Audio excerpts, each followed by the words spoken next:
स्वागत है आप सभी का आपके अपने YouTube channel chemistry bye Manorama पे। मैं हूं मनोरमा चौधरी और आज हमारा टॉपिक रहने वाला है एटॉमिक रेडियस। तो एटॉमिक रेडियस को हम परमाणविक त्रिज्या भी बोलते हैं कि जो हम पर्टिकुलर एक एटम है और उस एटम का जो शेप होता है वो स्फेरिकल होता है और स्फेरिकल बोले तो गोल होता है। उसका सेंट्रल पॉइंट जो होता है वो न्यूक्लियस होता है और सबसे आउटर मोस्ट इनको शेल बोला जाता है या ऑर्बिट बोला जाता है। और इसके अंदर जो सबसे आउटर मोस्ट ऑर्बिट है या आउटर मोस्ट शेल है उसके अंदर जो इलेक्ट्रॉन प्रेजेंट है वो बाह्यतम कोश का इलेक्ट्रॉन या आउटर मोस्ट का इलेक्ट्रॉन और न्यूक्लियस के बीच का जो रेडियस है उस रेडियस को हमने बोला है एटॉमिक रेडियस। यह यहाँ तक हम क्लास 10th में पढ़ते हैं कि आउटर मोस्ट इलेक्ट्रॉन और न्यूक्लियस के बीच का जो डिस्टेंस होता है, बीच की जो दूरी होती है उसको हम एटॉमिक रेडियस बोलते हैं। लेकिन जैसे हायर क्लासेस के अंदर ये डेफिनेशन थोड़ी सी वैलिड नहीं रहती है क्योंकि उसमें एक नया ओपिनियन आ जाता है कि इलेक्ट्रॉन एक वेव है। जब इलेक्ट्रॉन एक वेव है तो वेव की तो कोई बाउंड्री नहीं है, कोई विदाउट बाउंड्री वेव काम करती है। तो उस स्टेट के अंदर हम एटम्स की रेडियस को क्या बोलेंगे, तो उसके अकॉर्डिंग हमने अगली जो बात बोली कि यदि बॉन्डेड स्टेट में यदि बात करें, इलेक्ट्रॉन यदि वेव इलेक्ट्रॉन एक वेव की फॉर्म में है और यदि वो बॉन्डेड स्टेट में है या फिर दूसरा हम बोल सकते हैं कि वो इंटरेक्शन स्टेट में है, तब उसकी रेडियस कितने तरह की होती है और रेडियस कैसे वेरी करती है। तो देखिए जो बॉन्डेड स्टेट है चाहे इंट्रैक्शन स्टेट है, बंधन वाली जो अवस्था है, बंदी अवस्था है, उस अवस्था के अंदर या उस स्टेट के अंदर जो रेडियस होगी वो 4 तरह की होगी, 4 टाइप्स की होगी। पहली होगी कोवलेंट रेडियस। कौन सी रेडियस होगी? कोवलेंट रेडियस, जिसको बोलते हैं सह संयोजक त्रिज्या। सेकंड है वॉन्डरवॉल रेडियस, इसको हिंदी में भी वॉन्डरवॉल्स रेडियस भी ही बोला जाता है। और तीसरी मेटेलिक, जिसको बोलते हैं धात्विक त्रिज्या। इसको क्या बोला जाता है? धात्विक त्रिज्या। और ये आयंस वाली है, आयोनिक आयनिक आयनिक त्रिज्या। तो इस तरह से 4 रेडियस की आज हम बात करेंगे और कैसे ये चीज़ें कोवलेंट रेडियस किस में प्रेजेंट होता है, वंडरवॉल रेडियस किस में होता है, मेटेलिक रेडियस क्या होती है और आयोनिक रेडियस क्या होती है। तो देखते हैं, शुरू करते हैं हम लोग कि जो रेडियस है ये न्यूक्लियस और आउटर मोस्ट के बीच की है। और सबसे पहली बात है कोवलेंट रेडियस। तो कोवलेंट कब किसको बोला जाता है, कोवलेंट बॉन्ड का कब फॉर्मेशन होता है और आयनिक फॉर्म बॉन्ड का कब फॉर्मेशन होता है। तो इसको हम समझते हैं कि कोवलेंट का मतलब क्या होता है। देखिए कोवलेंट कोवलेंट रेडियस, अब देखिए कोवलेंट रेडियस का मतलब ये होता है कि जैसे कि कोई एटम है, पी ब्लॉक का एटम। कौन सा एटम? पी ब्लॉक का एटम जो है उसके अंदर कोवलेंट रेडियस प्रेजेंट होती है। क्योंकि देखिए पी ब्लॉक के अंदर जो इनर्ट गैसेस है या नोबल गैसेस है, इन गैसेस के अलावा जितने भी ग्रुप्स है पी ब्लॉक के अंदर उनका ऑक्टेट कंप्लीट नहीं होता है। और ऑक्टेट कंप्लीट नहीं होता है तो वो अपनी स्टेबिलिटी लाने के लिए या ऑक्टेट कंप्लीट करने के लिए वो दूसरे एटम्स के साथ या दूसरे एलिमेंट्स के साथ इलेक्ट्रॉन की शेयरिंग करते हैं। कोवलेंट का मतलब क्या होता है? कोवलेंट का मतलब होता है इलेक्ट्रॉन्स की शेयरिंग। शेयरिंग बोलो या फिर साझेदारी बोलो या फिर पार्टनरशिप बोलो। मतलब कोई भी एटम है वो देखो ऑक्टेट तो उनका कंप्लीट इनर्ट गैसेस के अलावा तो पी ब्लॉक के अंदर किसी का भी कंप्लीट नहीं होता है। तो वो ऑक्टेट कंप्लीट करने के लिए दूसरे एटम्स के साथ जुड़ते हैं और अपने जो वैलेंस इलेक्ट्रॉन होते हैं, आउटर मोस्ट इलेक्ट्रॉन्स होते हैं, वो दूसरे एटम के आउटर मोस्ट इलेक्ट्रॉन के साथ शेयरिंग करते हैं, पार्टनरशिप करते हैं और अपना ऑक्टेट कंप्लीट करते हैं। और इसके अंदर सबसे पहला जो एग्जांपल मैं आपको बता रही हूँ, देखिए इसके अंदर मान लीजिए कि ये देख लीजिए आप CH4 मीथेन। मीथेन के अंदर क्या है, जो कार्बन है उस कार्बन के पास वैलेंस इलेक्ट्रॉन होते हैं 4। कितने होते हैं? Valence electron. मैंने लास्ट वीडियो के अंदर ये बताया था कि वैलेंस इलेक्ट्रॉन किसको बोला जाता है। फिर भी एक बार देख लेते हैं। जैसे कार्बन का जो एटॉमिक नंबर होता है 4 होता है, नहीं सॉरी 6 होता है। 1s2 2s2 और 2p2, 2 4 6 2p2। अब इसके पास में ये है वैलेंस इलेक्ट्रॉन। मैंने कहा था कि पी ऑर्बिटल के अंदर या पी ब्लॉक के अंदर किसी भी एटम का यदि वैलेंस इलेक्ट्रॉन देखेंगे तो एस और पी दोनों की बात करेंगे, तो यहाँ पे एस और पी में टोटल नंबर ऑफ इलेक्ट्रॉन्स है वो 4 है, और हमने यहाँ पे 4 इलेक्ट्रॉन्स को डॉटेड स्ट्रक्चर से बता दिया कि इसके पास 4 इलेक्ट्रॉन है। अब हाइड्रोजन कितने हैं यहाँ पे, हाइड्रोजन कितने हैं 4, 1 2 3 और ये 4। अब हमें पता है कि हाइड्रोजन का जो एटॉमिक नंबर होता है वो होता है 1, और उसका इलेक्ट्रॉनिक कॉन्फ़िगरेशन होता है 1s1। मतलब हर हाइड्रोजन के पास में एक एक इलेक्ट्रॉन है, वैलेंस इलेक्ट्रॉन। अब देखिए कि हाइड्रोजन भी चाहता है कि उसका एस कंप्लीट हो जाए, एस के अंदर 2 इलेक्ट्रॉन आ जाए, और पी चाहता है कि मेरे पास नंबर ऑफ इलेक्ट्रॉन 6 आ जाए, कितना आ जाए, सॉरी 8 आ जाए, उसका ऑक्टेट कंप्लीट हो जाए, पी के अंदर 6 आ जाए और 6 आएगा और एस अपना कंप्लीट करेगा तो 8 होंगे, और इस तरह से अपना वो ऑक्टेट कंप्लीट करेगा। तो देखिए कि ये हाइड्रोजन होगा, ये जो हाइड्रोजन है वो कार्बन से यहाँ शेयरिंग करेगा, ये यहाँ से शेयरिंग करेगा, और ये यहाँ से शेयरिंग करेगा, और यहाँ से शेयरिंग करेगा। अब देखो नंबर ऑफ इलेक्ट्रॉन्स कितने हो गए कार्बन, ये से बॉन्ड बना रहा है ना, तो 2 4 6 और 8, ये 8 इलेक्ट्रॉन हो गए। और एक हाइड्रोजन, पर्टिकुलर एक हाइड्रोजन के पास देखिए 1 और 2, ये 2 इलेक्ट्रॉन आ गए, ये अपना इसने कंप्लीट कर लिया, ये अपना हाइड्रोजन अपना कंप्लीट कर दिया। और कार्बन के पास भी कितने हो गए, 8 हो गए, और इस तरह से इसने अपना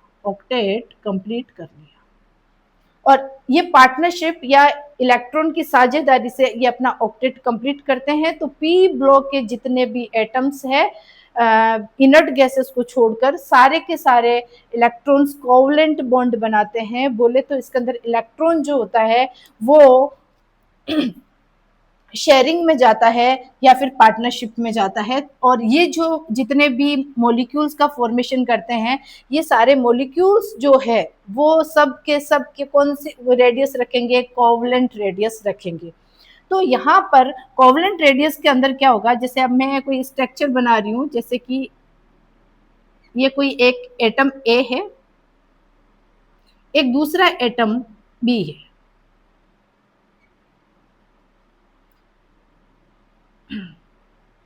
मान लीजिए दो सेम एटम ही, मान लीजिए H ये हाइड्रोजन का है और ये दूसरा ये भी हाइड्रोजन का है।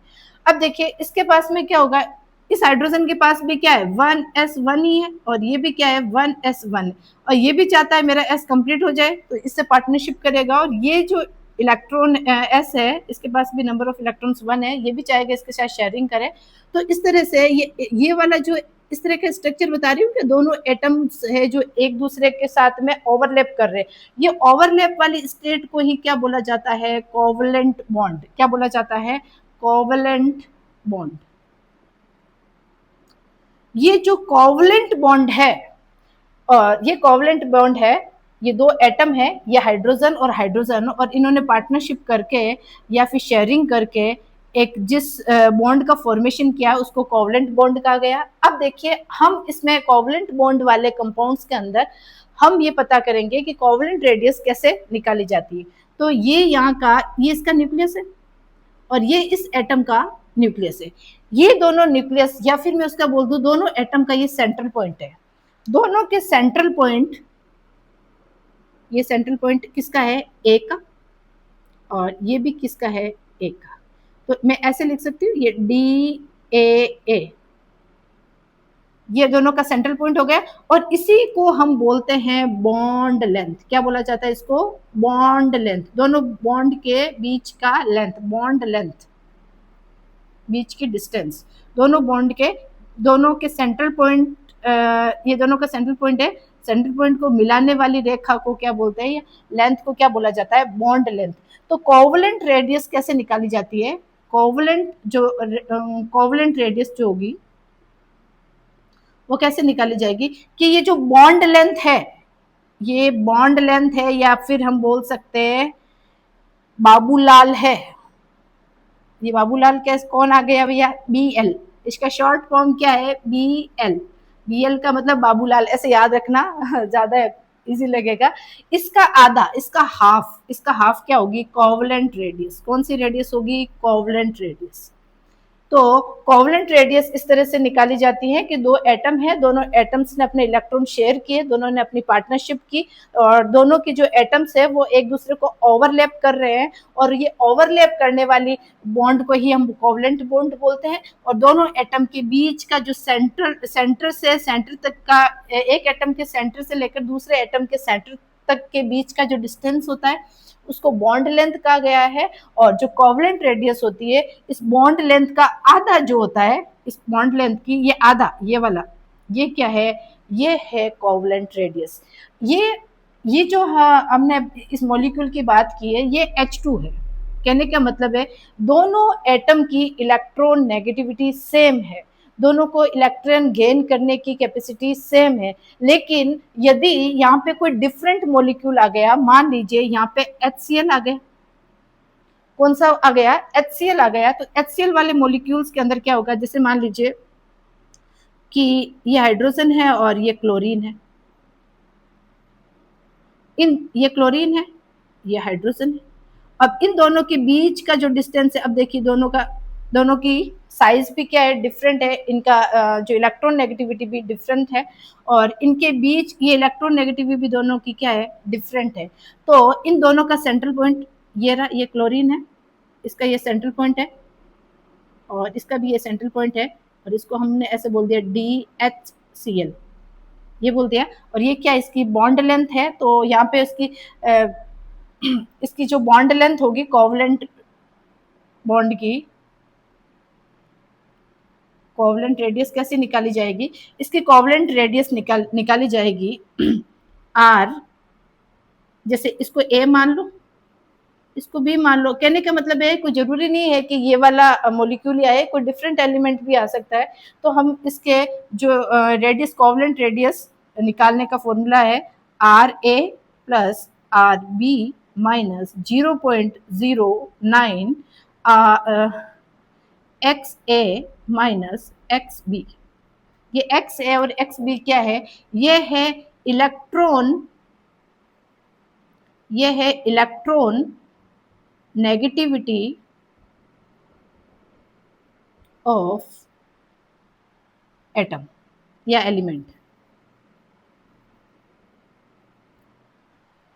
तो यदि इलेक्ट्रॉन नेगेटिविटी दोनों की सेम है, ये तो क्या है, इलेक्ट्रॉन नेगेटिविटी दोनों की यदि सेम है तो जो कोवलेंट रेडियस होगा वो इस तरह से निकाला जाएगा कि उनकी बॉन्ड लेंथ का आधा जो होगा वो उसकी कोवलेंट रेडियस होगी। मान लीजिए यदि इलेक्ट्रॉन नेगेटिविटी डिफरेंट आ गई, इलेक्ट्रॉन नेगेटिविटी यदि डिफरेंट आ गई, तब उसकी कोवलेंट रेडियस कैसे निकाला जाएगा, या उनकी साइज डिफरेंट है तब कैसे निकाला जाएगा। तो इसके अंदर क्या होगा, यहाँ पे A जो है, अब इसका कैसे लिखेंगे, इसमें ऐसा लिखा जाएगा H plus radius Cl minus 0.09 XCl minus XH।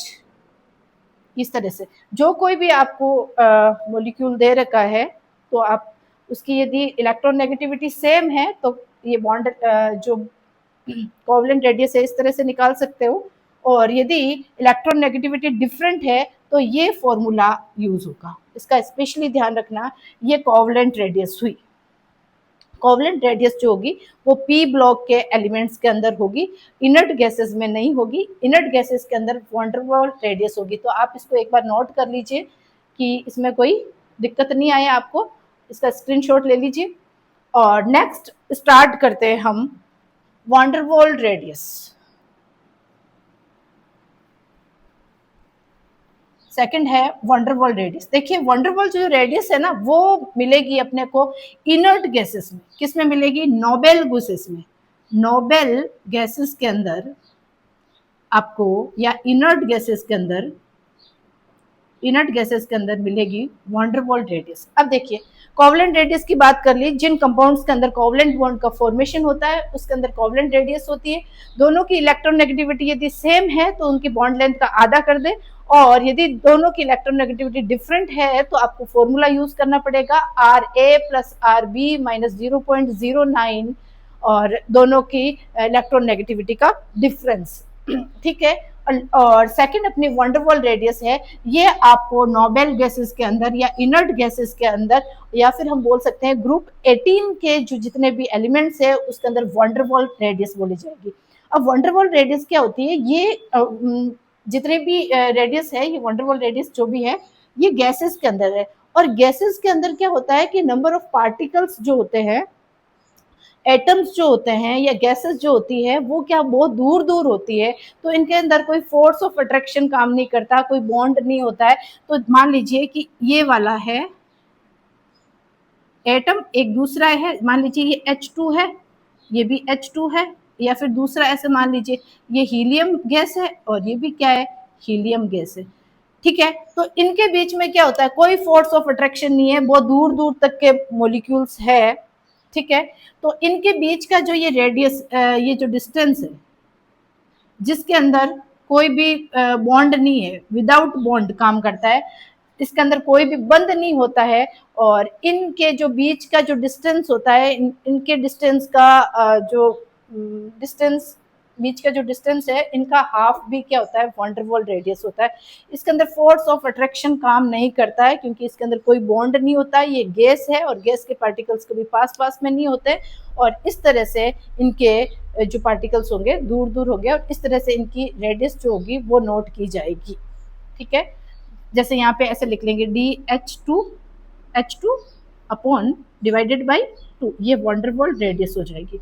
और इसके अंदर क्या हो जाएगा, D हीलियम अपॉन बाई 2, ये इसकी रेडियस हो जाएगी, ये वंडरवॉल रेडियस हो जाएगी। तो आपको ये पता होना चाहिए कि इनके अंदर कोई भी बॉन्ड नहीं होता है, गैसेस पार्टिकल है, इसका स्पेशली ध्यान रखना। नोबल गैसेस है और नोबल गैसेस के अंदर पार्टिकल्स दूर दूर होते हैं, तो दूर दूर होते हैं तो इनकी रेडियस भी ज़्यादा होगी, और जब इनकी रेडियस ज़्यादा होगी तो इनका साइज भी क्या होगा, ज़्यादा होगा। नोबल गैसेस का स्पेशली ध्यान रखना, ये नोबल गैसेस कभी भी आ सकती है, एग्जाम के अंदर पता भी नहीं लगने देंगे और आप दूसरे अलग तरह के रूल्स यूज करना शुरू कर दोगे, ऐसे मत करिएगा। वंडरवॉल्स की जो रेडियस है ये गैसेस के अंदर होती है, और गैसेस में होने की वजह से इसकी रेडियस बढ़ती है, और रेडियस बढ़ने से इसकी साइज भी बढ़ती है। अब तीसरी देखिए, मेटेलिक रेडियस। मेटेलिक रेडियस किसमें मिलती है, मेटल्स के अंदर। और मेटल्स के जो पार्टिकल्स होते हैं, मेटल्स के जो पार्टिकल्स होते हैं वो बिल्कुल पास पास के अंदर होते हैं, उनमें फोर्स ऑफ अट्रैक्शन ज्यादा होता है। तो उसके अंदर मेटल्स के अंदर मेटल, मान लीजिए कि ये है आयरन का Fe, ये भी आयरन है Fe क्योंकि एक मेटल है, ये भी Fe, और इस तरह से बहुत सारे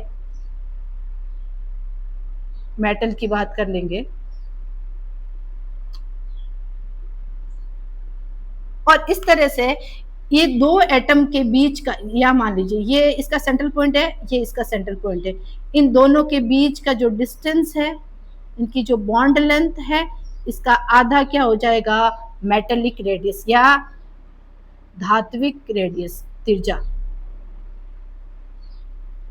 ठीक है, ये हो गया है मेटेलिक रेडियस, ये मेटल्स के अंदर मिलेगा आपको, डी ब्लॉक के एलिमेंट्स के अंदर ज्यादातर आपको मेटेलिक रेडियस मिलेगी। और मेटेलिक रेडियस जो होगी ये इनका ही बस कोवलेंट के अंदर और मेटेलिक के अंदर ये डिफरेंस है कि कोवलेंट के अंदर, कोवलेंट रेडियस के अंदर जो एटम्स होते हैं एक दूसरे में ओवरलैप कर लेते हैं, और इसमें ओवरलैप नहीं करते, इसमें बस सीक्वेंस जैसे कि बोले रखी हुई है, बहुत सारी बोल्स है उसको सीक्वेंस में रख दिया, और उनके सेंट्रल पॉइंट को जोड़कर उसको बॉन्ड लेंथ बोला गया है, और बॉन्ड लेंथ का आधा क्या हो गया है, उसकी रेडियस, मेटेलिक रेडियस। और इस तरह से, और लास्ट में आएगी आयोनिक रेडियस। तो आयोनिक रेडियस को हम अलग से पढ़ेंगे, आयोनिक रेडियस को अलग से पढ़ना पड़ेगा, ये काफी बड़ा है आयोनिक रेडियस किस तरह, क्योंकि ये तो सिर्फ एटम के अंदर बात कर रहा है, जबकि इसके अंदर क्या होगा, इलेक्ट्रॉन को लूज करेगा या इलेक्ट्रॉन को गेन करेगा, और फिर इसके अंदर आयंस में क्या चेंज होगा।